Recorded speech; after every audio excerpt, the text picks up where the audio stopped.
Hello everyone, मैं सिमरन जैन और आप देख रहे हैं फिल्मी सिमरन, जहां पर मैं आपसे बात करने वाली हूं बिग बॉस 18 को लेकर कि बिग बॉस 18 में जो मीडिया राउंड हुआ है उसमें क्या क्या सवाल पूछे गए हैं और जो डबल इविक्शन होने वाला है वो कब होगा और कौन कौन डबल जो इविक्शन है उसमें किसके ऊपर सबसे ज्यादा तलवार जो है वो लटक रही है या जिनके नाम सामने आ रहे हैं, वो सभी जो है अपडेट्स मैं इस वीडियो में आपसे शेयर करने वाली हूं। लेकिन उससे पहले मैं आपको बता दूं कि मैं फिर से इस चैनल की शुरुआत कर रही हूं। ये चैनल कुछ समय के लिए, कुछ टाइम के लिए यूट्यूब से डिलीट हो गया था, लेकिन अब फाइनली हमने इस चैनल को फिर से रिकवर कर लिया है, जहां पर मैं फिर से आपसे तमाम जो एंटरटेनमेंट इंडस्ट्री के रिलेटेड टॉपिक्स हैं या गॉसिप्स हैं या कुछ कुछ ऐसे स्पॉयलर्स हैं जो मैं दूंगी, जो शायद आप जिनसे वाकिफ नहीं होंगे, वो सभी मैं पूरी तरीके से देने की कोशिश करूंगी, आपसे कनेक्ट करने की कोशिश करूंगी और अपना 100% फिर से इस चैनल को दूंगी। तो आप भी प्लीज, आप लोग सब भी मेरा साथ दीजिएगा इस चैनल को फिर से खड़ा करने के लिए। बाकी हाँ, हम लोग वापस आते हैं बिग बॉस 18 के ऊपर, क्योंकि अभी बिग बॉस 18 चल ही रहा है, ग्रैंड फिनाले बहुत नजदीक है। तो अभी मेन फोकस मेरा इस शो पर रहेगा, इस टॉपिक के ऊपर रहेगा। लेकिन उसके बाद आई प्रॉमिस कि मैं बहुत सारी चीजें इंटरेस्टिंग आपके सामने लेकर आऊंगी और उन तमाम टॉपिक्स पर बात करूंगी जो जिन्हें शायद आप जानना चाहेंगे या सुनना पसंद करेंगे। ठीक है, तो हम लोग बात करते हैं कि जो अब मीडिया राउंड है उसमें क्या क्या हुआ। तो मैं आपको बता दूं कि मीडिया राउंड में काफी कुछ हुआ है और 4 घंटे जो ये प्रेस कॉन्फ्रेंस है वो घर में चली है। हालांकि हमें एपिसोड में शायद थोड़ा सा ही दिखाया जाए, 1-1.5 घंटे काट पीट के हमें कॉन्फ्रेंस दिखाई जाएगी, लेकिन 4 घंटे ये कॉन्फ्रेंस चली है और किन के ऊपर क्या क्या सवाल पूछे गए हैं वो मेरे सामने कुछ क्वेश्चंस आ चुके हैं, तो वो मैं सब आपको बताऊंगी। लेकिन आपको बता दें कि जब ये प्रेस कॉन्फ्रेंस खत्म हुई थी तो ऐसा पता चला है कि Vivian Dsena was the only one जिन्होंने मीडिया से बोला कि मुझे आप लोगों से बात कर कर बहुत अच्छा लगा और मैं उन सवालों के जवाब दे पाया या मतलब मैं वो बातें अपनी रख पाया जो मैं अभी तक नहीं रख पा रहा था। और ऐसा सुनने में आया है कि ईशा सिंह तो लिटरली रो पड़ी थी और उन्होंने मीडिया के सामने माफी भी मांगी है। और अविनाश जो थे वो अपने एरोगेंस में ही रहे थे, वो इतना नहीं चेंज हुए, वो अपने ओपिनियंस जिस तरीके से घर में रखते हैं वो वैसे ही रख रहे थे। वहीं जो चुम है उनके आंसर्स जो हैं वो मीडिया को काफी ज्यादा पसंद आए हैं और ऐसा भी सुनने में आया है कि चुम के लिए तालियां भी बजी हैं। वहीं रजत दलाल को भी कहीं ना कहीं एक गुंडे का टैग देने की कोशिश की गई थी, उनसे काफी सवाल पूछे गए थे। उनसे ये पूछा गया कि आपके लिए सिर्फ सारा लड़की थी या सिर्फ ईशा लड़की थी, कोई और लड़की नहीं थी, क्योंकि सिर्फ आप इन दोनों लड़कियों का ही बचाव करने आते थे और बोलते थे कि मैं लड़कियों के लिए खड़ा रहता हूं। लेकिन शिल्पा जी क्या एक लड़की नहीं है, उनको आप कैसे डिसरिस्पेक्ट कर सकते हो। करणवीर से भी तमाम सवाल पूछे गए, विवियन और उनकी दोस्ती के ऊपर पूछा गया कि, और ये भी पूछा गया कि वो कैसे नैरेटिव सेट करते हैं। तो ये सब चीजें पूछी गई। वही मैं आपको बता दूं कि आज घर में डबल इविक्शन होने वाला है और ऐसा बताया जा रहा है कि जो एक इविक्शन होगा वो जो वोटिंग है, बाहर ऑडियंस की वोटिंग है उसके ऊपर होगा और एक इंटरनल वोटिंग करवाई जाएगी। और जिसका नाम सामने आ रहा है वो आ रहा है कि ईशा सिंह जो है वो घर से बेघर हो सकती है। वहीं जो दूसरा नाम सामने आ रहा है वो चुम दरान का सामने आ रहा है। मतलब कि बेसिकली ईशा और चुम जो है वो सबसे ज्यादा इस टाइम डेंजर में है, यानी कि फिनाले वीक में आकर भी वो टॉप 5 में और यानी कि ग्रैंड फिनाले वाले दिन वहां पर नहीं बैठ पाएंगी। और ये कहीं ना कहीं मुझे स्टार्टिंग से लग रहा था कि शिल्पा शिरोडकर जो है वो फिनाले में जाएंगी ही, भले ही मेकर्स उनको टारगेट कर रहे हो, भले ही उनकी बातों को बोला जा रहा हो, उन पे सवाल उठाए जा रहे हो, लेकिन ये मेकर्स की ही चाल थी विवियन, शिल्पा और करण वाला एंगल क्रिएट करने की और शिल्पा को इसमें उलझाने की और शिल्पा को इस गेम में लेकर जाने की। ये जो इल्जाम शिल्पा पे लगाया जाता है ना कि शिल्पा ने विवियन और करण का इस्तेमाल किया है, बल्कि ऐसा नहीं है, बल्कि मेकर्स खुद ये चाहते थे कि ये एंगल जो है, ये एक ट्रायो वाला जो एंगल है वो क्रिएट बना रहे, ताकि जो शिल्पा है वो फिनाले में अपनी जगह पक्की कर पाए। हालांकि मैं आपको बता दूं कि अभी एक सर्वे हुआ है जिसमें मैंने ये देखा है कि जो शिल्पा शिरोडकर है उनको सबसे कम वोट्स मिले हैं।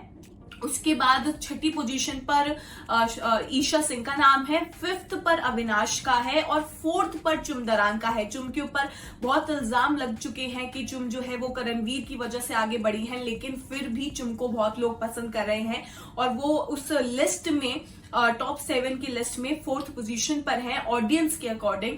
3rd पर विवेन दिसेना है, 2nd पर करणवीर मेहरा है और 1st पर रजत दलाल है। यानी कि जो कांटे की टक्कर है फिनाले में वो करणवीर और रजत के बीच में है और रजत को भरपूर वोट्स जो है वो मिल रहे हैं। और सलमान खान खुद इस वीकेंड कबार में बोल चुके हैं कि वो एक अंडरडॉग है और वो जीतने के काबिल भी है।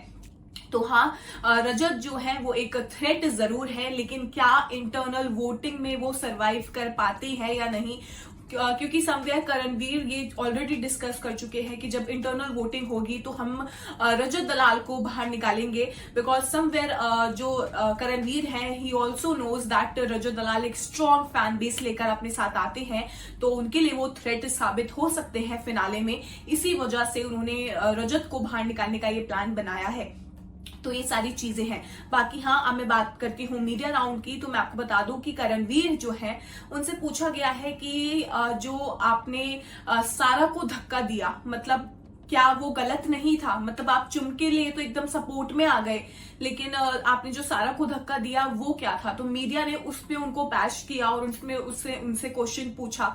वहीं उनको ये भी बोला गया कि आप बहुत नैरेटिव सेट करते हो घर में, शो में आपने बहुत गलत गलत नैरेटिव सेट किए, तो उस पर उनसे सवाल किए गए। तीसरा, उनको ये बोला गया कि आप हमेशा चुम को आगे रखते हो और अपनी गेम को आगे नहीं रखते हो, तो इस पर भी उनसे पूछा गया। वहीं जो विवेन के साथ उनका ऑन ऑफ जो रिलेशन चलता है उसको लेकर भी उनसे सवाल पूछे गए हैं। बाकी हाँ, मैं आपको बता दूं कि जो करणवीर है ना, वो हमेशा ये चीज बोलते हैं कि ये तो बहुत अच्छा लड़का है, मैं जानता हूँ ये बहुत दिल का साफ लड़का है। लाइक वो अविनाश के लिए तो बहुत ही इस्तेमाल करते हैं, जिससे सुनकर शायद हम लोग भी इरिटेट हो गए थे कि हमें बहुत अच्छे से पता है कि अविनाश क्या सोच रखते हैं करणवीर के लिए, लेकिन करणवीर का बार बार बोलना, अरे मैं तो बोल रहा हूँ ये बहुत अच्छा लड़का है, ये बहुत दिल का साफ है, ये है वो है। तो इसी को लेकर मीडिया ने करणवीर से सवाल किए हैं। तो ये कुछ जो सवाल है वो करणवीर से पूछे गए हैं। अब मैं बात करती हूँ कि ईशा से क्या पूछे गए, वो भी मैं आपको बताती हूँ। हाँ, तो ईशा से पूछा गया कि आप सिर्फ घर में चुगलियां करती आई हैं, सिर्फ दूसरों के कंधे पे यहाँ तक आई हैं। फिर एक और उनसे सवाल पूछा गया कि क्या आपने लव एंगल प्लान किया था शो में। वहीं उन्होंने ये भी बोला कि करण चीप फील करवाता है, जो एक उन्होंने नैरेटिव सेट करने की कोशिश की थी, जो उन्होंने करण के एक स्टेटमेंट को बदलना था ना, विवियन के सामने, रजत के सामने, अविनाश के सामने, इवन जब जो वो थे सौरभ द्विवेदी भी आए थे, तब जब उन्होंने भी उनसे इस बारे में पूछा था, तब भी जो ईशा है उन्होंने अपना स्टैंड वही रखा था और झूठा नैरेटिव सेट किया था करण के खिलाफ। तो उसको लेकर भी उनसे दोबारा क्वेश्चन किया गया है। और फिर रजत के साथ जो उनका फेक भाई बहन वाला एंगल है उसको लेकर भी उन्हें बैश्ड किया गया। वहीं चुगली आंटी को लेकर भी उनको बोला गया कि आप घर में बहुत चुगलियां करती हैं, वहीं आपकी सोच बहुत ज्यादा पिछड़ी है, ये सब चीजें उनको बोली गई है। वही ये भी बोला कि आप अगर रजत को अपना भाई मानती हैं तो कभी उनको अपनी प्रायोरिटी में क्यों नहीं रखती, आप हमेशा सिर्फ विवियन और अविनाश को क्यों रखती हैं, ये भी सब उनसे सवाल किए गए हैं। वहीं ये भी बोला कि क्या आप कोई कैरेक्टर प्ले कर रहे हो क्या इस शो में। तो ये सब जो सवाल है वो ये सारी चीजें ईशा से बोली गई है। वहीं मैं रजत दलाल से भी बता देती हूँ कि रजत दलाल से भी काफी सारे क्वेश्चन पूछे गए हैं। उनसे ये बोला गया कि सिर्फ ईशा और सारा के लिए आप स्टैंड क्यों लेते हो शो में। मतलब ये मैंने आपको बताया ही पहले भी कि ये पूछा गया कि कोई और लड़की नहीं है क्या, आपने सिर्फ उन दोनों के लिए ही स्टैंड क्यों लिया, जब आप बोलते हो कि मैं लड़कियों के लिए खड़ा होता हूँ, शिल्पा कोई लड़की नहीं है क्या। ये सब सवाल उनसे पूछा गया और उनकी गुंडागर्दी जो है उसको लेकर पूछा गया। और वो जो बोलते हैं मैं फाड़ दूंगा, ये जो भी भार मिल, ये सब जो है, और जिस तरीके से वो करणवीर के ऊपर चार्ज हुए हैं कई बार, मतलब शो में शुरुआत में वो काफी लोगों के ऊपर चार्ज हो चुके हैं, दिग्विजय के ऊपर हो चुके हैं, अविनाश के ऊपर हो चुके हैं। तो ये सारी चीजें उनकी गुंडागर्दी की बेसिकली ये पूछी जा गई थी। वहीं ये भी उनकी धमकियों के बारे में पूछा गया और ये भी बोला गया कि जब आपको करण की बियर्ड कट उस दिन मिला था मौका करने का तो आपने क्यों नहीं किया। और फिर जो उनकी एक गुल्लू साइड है, यानी कि वो जो बोलते हैं ना रजत दलाल पूकी, वो साइड जो है उनकी साइड और जो एग्रेसिव साइड है उसके बारे में उनसे पूछा गया और जो उनका ओवर कॉन्फिडेंस है उसको लेकर उनसे सवाल किए गए हैं। तो ये कुछ जो सवाल हैं वो रजत दलाल से किए गए हैं। और आपको बता दें वैसे सबसे ज्यादा सवाल अगर किसी से किए गए हैं इस पूरे मीडिया राउंड में तो वो विवेन दिसेना से ही किए हैं। खुद मीडिया पर्सन जो घर में गई थी उन्होंने ये चीज बताई है। और आपको बता दें कि चुमदरांग से भी क्वेश्चन पूछा गया था चुमवीर के ऊपर और जो बाथरूम और ब्लैंकेट उनके मोमेंट्स है उनके लेकर भी उनको सवाल पूछा गया था। हालांकि चुम ने ये बहुत साफ क्लियर ही बोल दिया है कि हम अभी बहुत अच्छे दोस्त हैं, बहुत ज्यादा कंफर्टेबल हैं एक साथ और जो भी होगा वो हम लोग शो के बाहर जो होगा तब देखेंगे। तो ये सारी चीजें पूछी गई हैं।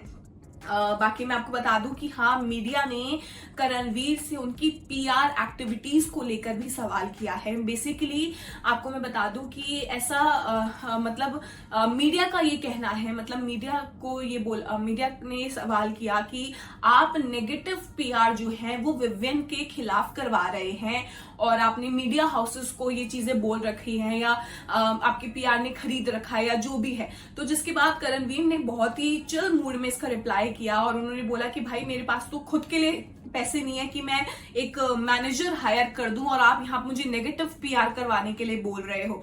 तो ये सब चीजें उन्होंने बेसिकली इस चीज को बिल्कुल ठुकराया कि वो बिल्कुल भी नेगेटिव पीआर नहीं करवा रहे हैं।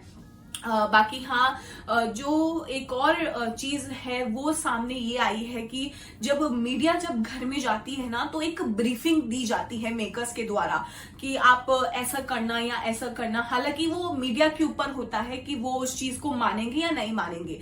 तो मीडिया को एक ब्रीफिंग में ये कहा गया था कि आप अविनाश और ईशा से ना थोड़े कम सवाल करना, विवेन और करणवीर से ज्यादा करना।